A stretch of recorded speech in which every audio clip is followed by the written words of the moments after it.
ማህተም አለ ከአንገት ላይ? አዎ።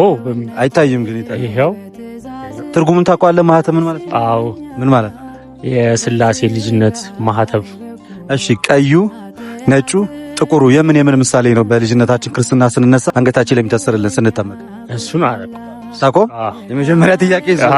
እሺ፣ እናንተ ተሳተፉ። ሁለተኛ ጥያቄ፣ አምስቱ አዕማደ ምስጢራት ምን ናቸው? ሚስጥረ ጥምቀት፣ ሚስጥረ ጥምቀት፣ ሚስጥረ ቁርባን፣ ሚስጥረ ቁርባን፣ ሚስጥረ ሥላሴ፣ ሚስጥረ ሥላሴ፣ ሚስጥረ ስጋዌ፣ ሚስጥረ ስጋዌ፣ ሚስጥረ ተክሊል።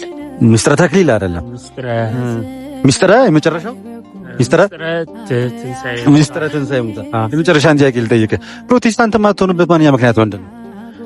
እኔ በኢየሱስ ክርስቶስ የባህሪ አምላክነት ስለማምን፣ አዳኝነት ስለምታምን። አዎ። እና የባህሪ አምላክነቱ ከሌላ አካል የራሱ አምላክ የሆነ በስጋ የተቀለጠ ስለሆነ ነው። ጀግና ነህ። እግዚአብሔር ምስክሬ ነው። እስከዛሬ ካገኘኋቸው ኦርቶዶክስ ያንተ በጣም የተሻለ ነው። በርታልኝ። ይሄው ያዝ ነበብ አድርግና ከዛ ድረስ ነው የመጣው።